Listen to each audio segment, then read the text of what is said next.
নবিয়ুনা আইয়ুব আল্লাহর এত ইবাদত গুজার বান্দা ছিলেন, এক মুহূর্তের জন্য হইল আল্লাহর স্মরণ থেকে তিনি গাফিল হন না, আল্লাহর তাসবিহ থেকে তিনি গাফিল হন না, এক মুহূর্তের জন্য আল্লাহর ইবাদত থেকে তিনি মুক্ত হন না। এই সুযোগে ইবলিস আল্লাহকে বলে, আল্লাহ ইবলিসকে বলছিলেন, ইবলিস তুই না বলছিলি মানুষ কেন বানাবো, মানুষ কেন বানাবো, আদম জাতি কেন বানাবো? ও ইবলিস তাকাইয়া দেখ আমার আইয়ুব কেমন ইবাদত গুজার, আমার আইয়ুব কেমন আল্লাহকে স্মরণ করে, আমার আইয়ুব আমি মালিকের কেমন শুকর গুজার। এত এত সম্পত্তির মালিক হয়েও, এত এত টাকা পয়সার মালিক হয়েও আমি মালিককে বলে না, আমি আল্লাহকে সে বলে না। ইবলিস বলল, সুযোগ পাইয়া বলল, ও আল্লাহ আপনার আইয়ুব যে ইবাদতি করে, আপনার আইয়ুব যে তাসবিহ পড়ে, আপনার আইয়ুব যে আপনাকে আল্লাহ বলে ডাকে, এর একমাত্র কারণ হলো তার ধন সম্পদ, তার নিয়ামত রাজি, তাকে যে আপনি ধন দৌলতে, মালে ধন দৌলতে সবকিছু দিয়ে ভরপুর করে দিছেন, এই জন্য আইয়ুব তোমার ইবাদতি করে। ও গো আসমানের মালিক, ও জমিনের মালিক, আইয়ুবের জীবন থেকে নিয়ামত উঠাইয়া নাও। দেখবেন আইয়ুব আর ইবাদতি করে না, দেখবেন আইয়ুব আর তোমার তাসবিহ জপে না, দেখবেন আইয়ুব আর আল্লাহ বলে ডাকে না। আল্লাহ বলে, ইবলিস তুমি কি দেখতে চাও? বলে হ্যাঁ দেখতে চাই। আল্লাহ শুরু করে দিলেন নবিয়ুনা আইয়ুবের জীবনে কঠিন থেকে কঠিন পরীক্ষা, কঠিন থেকে কঠিন বালা মুসিবত, এত কঠিন পরীক্ষা আল্লাহ দুনিয়ার কোন মানুষের আর নেন নাই। এত কঠিন পরীক্ষা আল্লাহ শুরু করলেন পরীক্ষা আইয়ুবের জীবনে। আইয়ুব নবীর সমস্ত ফসল আদির যে কৃষকরা ছিল একসঙ্গে সবাই আইসা উপস্থিত। ওগো নবিয়ুনা আইয়ুব, ও আমাদের মালিক, ও আমাদের বাদশাহ, জানেননি গো বাদশাহ কি হয়েছে, কি হয়েছে? বলে আপনার যে ফসল আদি ছিল সমস্ত ফসল আসমানি আগুনে জ্বালাইয়া দিছে, আসমানি মুসিবত আইসা সমস্ত ফসল নষ্ট করে দিছে, জমিনের কোনো চিহ্ন বাকি নাই, জমিনের কোনো অবকাঠামো বাকি নাই। ওগো নবিয়ুনা আইয়ুব আপনার জমি জামা কোনো কিছু বাকি রইছে না, সব ধ্বংস হয়ে গেছে, সব ফসল আদি নষ্ট হয়ে গেছে। আইয়ুব নবী যখন সংবাদ পাইলেন, কোন রকম বিচলিত না হইয়া আরশের দিকে তাকাইয়া ডাক দিয়ে বলেন, আসমানের মালিক, ও জমিনের মালিক, রিজিক দেনওয়ালা তুমি, রিজিক থেকে বঞ্চিত করনেওয়ালাও তুমি। আল্লাহ আমার ফসল আদির মধ্যে ফসল দেনওয়ালা তুমি, ফসল ধ্বংস করনেওয়ালা তুমি। ওগো আল্লাহ আমার ফসল ধ্বংস হয়ে গেছে, আমার কোনো দুঃখ নাই, আমার কোনো অভিযোগ নাই, আমি তোমার দরবারে শুকরিয়া আদায় করি। আলহামদুলিল্লাহ, আলহামদুলিমান কদ্দারা খাইরা ওয়া খাবালা, আলহামদুলিমান কদ্দারা খাইরা ওয়া খাবালা, ওয়া শুকরু লিমান সাওয়ারা হুসনা ওয়া জামালা, ওয়া শুকরু লিমান সাওয়ারা হুসনা ওয়া জামালা, ফারদুন সামাদুন আন সিফাতিল খালকি বারিউন, রব্বুন আযালিয়ুন খালাকাল খালকা কামালা, রব্বুন আযালিয়ুন খালাকাল খালকা কামালা, লা জিদ্দা ওয়ালা নিদ্দা ওয়ালা হাদ্দা লিমাওলা, الآن كما كان ولم يلق زوالا، الآن كما كان ولم يلق زوالا، لا مثل لمن صور مثلا ونظيرا، لا مثل لمن صور مثلا ونظيرا، من قال سوى ذلك قد قال محالا، من قال سوى ذلك قد قال محالا। চিৎকার দিয়ে বলেন আল্লাহু আকবার। এখন যদি আপনারা শুনেন যে আপনাদের বুরু ক্ষেত পাথর বর্ষিত হয়ে সব বুরু ক্ষেত ধ্বংস হয়ে গেছে, কি করবেন এই অবস্থায়? হ্যাঁ, এই বলে মনকে সান্ত্বনা দেওয়া যে এই মুসিবত, এই আযাব কার পক্ষ থেকে আসছে? আল্লাহর পক্ষ থেকে আসছে। অবশ্যই এই রিজিকের মধ্যে কি আছে? কোনো সমস্যা ছিল, আল্লাহ ধ্বংস করে দিছেন, আমার কোনো কল্যাণের মধ্যে আছে। এই বলে মনকে কি করা? সান্ত্বনা দেওয়া, নাকি আল্লাহর বিরুদ্ধে গিয়ে মামলা দেওয়া, হ্যাঁ, অভিযোগ দেওয়া? না। হাজির মজলিস, ভারতে এক ব্যক্তি সূর্যের বিরুদ্ধে মামলা দিছে।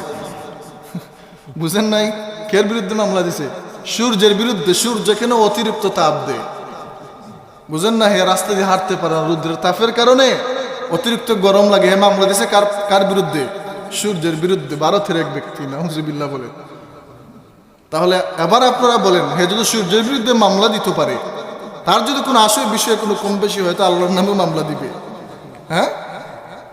হ্যাঁ, এরকম করা যাবে না। বালা মুসিবত, বিভিন্ন দুঃখ দুর্দশা আল্লাহর পক্ষ থেকে আসে, আর এই আসার পিছনে কি আছে? আমাদের অবশ্যই কোনো কল্যাণ নিহিত আছে। নবীনা আইয়ুব যখন ওনার কৃষকরা এসে বলল, ওগো আমাদের বাদশাহ, ও আমাদের মালিক, আপনার সমস্ত জমি তো ধ্বংস হয়ে গেছে, আগুন এসে সমস্ত জমিন চারখার করে দিছে, সমস্ত জমিন একাকার করে দিছে, জমি জামা এখন খুঁজে পাওয়া যাচ্ছে না। নবীনা আইয়ুব যখন শুনলেন ওনার বিশাল ফসলাদি নষ্ট হয়ে গেছে, কি করলেন? সবর করলেন, আল্লাহর দরবারে শুকরিয়া আদায় করলেন। আল্লাহ বলেন, মিস্টার ইবলিস, তুই না বললি সম্পদের উপর মুসিবত দিলে, তার নিয়ামত চিনাইয়া নিলে সে আমাকে বলে যাবে? ও শয়তান, তাকাইয়া দেখ, ইবলিস ভালো করে তাকাইয়া দেখ, আমার নবী আইয়ুব, আমি মালিকের দরবারে কোনো অভিযোগ নাই, আমি মালিকের দরবারে কোনো অভিযোগ নাই, আমার আইয়ুব শুকরিয়া আদায় করে আলহামদুলিল্লাহ। মিস্টার ইবলিস বলে, আল্লাহ, সম্পদ গেছে তো কি হয়েছে? সম্পদ ফসল আদি নষ্ট হয়েছে তো কি হয়েছে? আবার ফসল সে উৎপন্ন করে দিবে। ওগো আল্লাহ, তার 6টা সন্তান আছে, 6টা সন্তান আপনি নিয়ে নেন। দেখবেন আইয়ুব সন্তানের মায়ায় তুমি মালিককে ভুলে গেছে। দেখবেন আইয়ুব তার সন্তানের সুখের সাগরে বাইসা, সন্তানের বিরহে তুমি মালিকের কথা সে ভুলে যাবে। আল্লাহ তাআলা একত্রে 6 জন সন্তান নিয়ে নিলেন। গ্রামবাসী আইসা বলে, ও গো আমাদের বাদশাহ, ও আমাদের মালিক, ও বাদশাহ, আপনার 6 জন সন্তান দুর্ঘটনার শিকার হয়ে মারা গেছে। যখন একজন বাবার কাছে সন্তানের মৃত্যুর সংবাদ কতটা ভারী হয়, যে বাবার সন্তান মারা গেছে সেই বাবা জানে কতটা কষ্টের। যেই বাবার কাঁধের মধ্যে সন্তানের লাশ, সেই খাটিয়ার ওজন কত ভারী,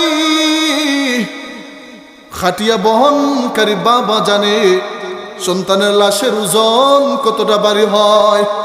একজন বাবা জানে তার সন্তানের মৃত্যুর সংবাদ তার কাছে কতটা ভারী। এর মধ্যে আইয়ুব নবী শুনলেন, একজন নয়, 2 জন নয়, তার 6 জন সন্তান একসাথে মারা গেছে। আইয়ুব নবী আকাশের দিকে তাকাইয়া ডাক দিয়ে বলে, আসমানের মালিক, ও জমিনের মালিক, সন্তান দেনওয়ালা তুমি, সন্তান নেনওয়ালাও তুমি। আল্লাহ, সন্তান তুমি দিছো, এতদিন ছিল আমার কাছে আমানত, তুমি আমানত তুমি ফিরাইয়া নিছো। আল্লাহ, তোমার দরবারে আমার কোনো অভিযোগ নাই, আমি তোমার দরবারে শুকরিয়া আদায় করি আলহামদুলিল্লাহ। আহাদুন লাইসা কামিসলি সামাদুন লাইসা কাফাজলি লিমানিল মুলকু তুগুই তো সাজাওয়ার খুদাই তো খুদাওয়ান্দে আমিনি তো খুদাওয়ান্দে ইয়াসারি تو خداوند زمینی تو خداوند سمائی تو کریمی تو رحیمی تو سمیعی تو بصیری تو معزی تو مذلی تو ملک العرش فضائی আমার ভাইয়েরা বন্ধুরা, আইয়ুব নবীর কাছে সংবাদ আয় 6 জন সন্তান একসাথে মারা গেছে। এরপরে নবী আইয়ুব আল্লাহর দরবারে অভিযোগ নাই, আল্লাহর দরবারে শুকরগুজার বান্দা হিসেবে নিজেকে পেশ করে আল্লাহর দরবারে শুকরিয়া আদায় করে আলহামদুলিল্লাহ। মিস্টার ইবলিস বলে, আল্লাহ 6 জন সন্তান মারা গেছে, কি হয়েছে? 4 জন স্ত্রী এখনো বেঁচে আছে, আরো 6 জন সন্তান হয়ে যাবে। ওগো আল্লাহ, তার স্ত্রীকেও তুমি দুনিয়া থেকে নিয়ে নাও। হায় হায় হায়, আল্লাহ তাআলা কি করলেন? আইয়ুব নবীর 4 জন স্ত্রীর মধ্যে 3 জন স্ত্রী আল্লাহ নিয়ে নিছেন, একসাথে মারা গেছে। সংবাদ আসে আইয়ুব নবীর কাছে, আপনার 3 জন স্ত্রী একসাথে মারা গেছে। আমার আপনার নবী আইয়ুব আলাইহিস সালাম কোনো বিচলিত হলেন না, কোনো কষ্টের ছাপ চেহারার মধ্যে নাই।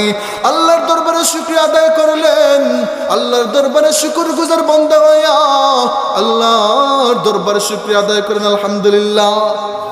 এবার শয়তান বলল, আল্লাহ মনে হয় আইয়ুবের ক্ষমতা তো আছে, বাদশাহী আছে, হ্যাঁ, সে আরো ছয়খানখানে আরো বেশি বিয়ে করে নিবে।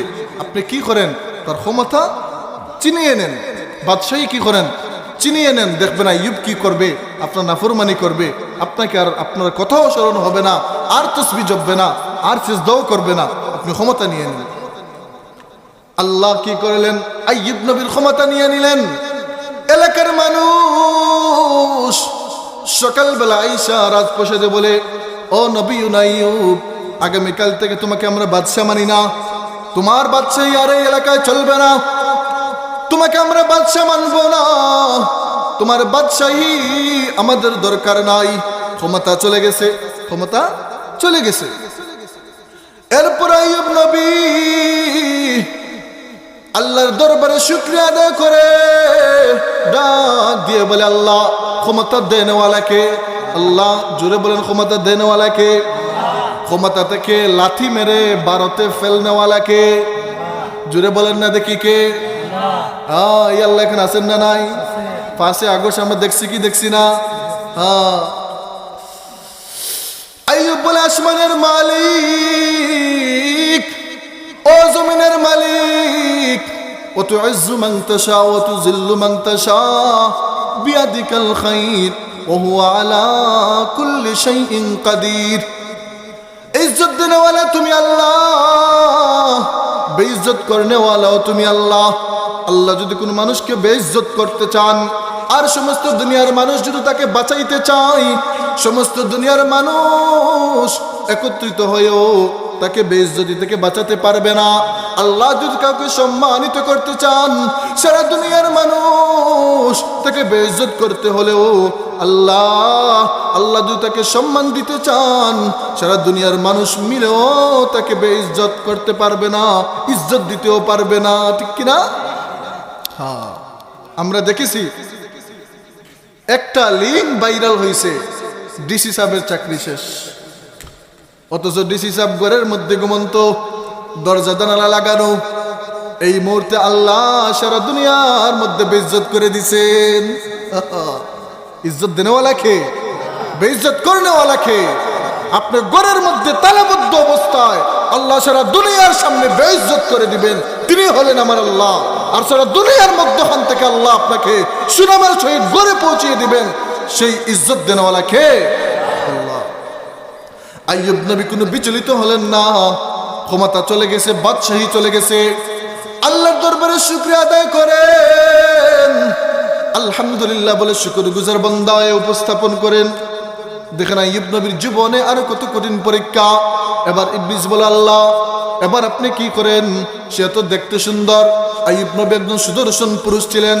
ওগো আসমানের মালিক, তার রাজ্যের মানুষ যদি তাকে বাইর কইরা দেয়, অন্য রাজ্যের মানুষ তাকে বাদশাহ বানিয়ে দিবে, কারণ দেখতেও সুন্দর, সুদর্শন একজন পুরুষ। আপনি কি করেন? আইয়ুব নবীর দেহের মধ্যে কঠিন থেকে কঠিন রোগ সৃষ্টি করে দেন, নাউজুবিল্লাহ।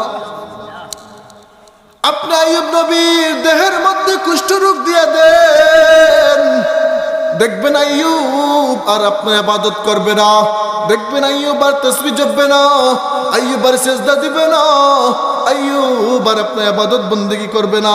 তার শরীরের মধ্যে রোগবালা দিয়ে দেন। কি দিয়ে দেন? রোগবালা দিয়ে দেন। হ্যাঁ, আমাদের তো রোগবালা হইলে শেষ, নামাজ মাফ।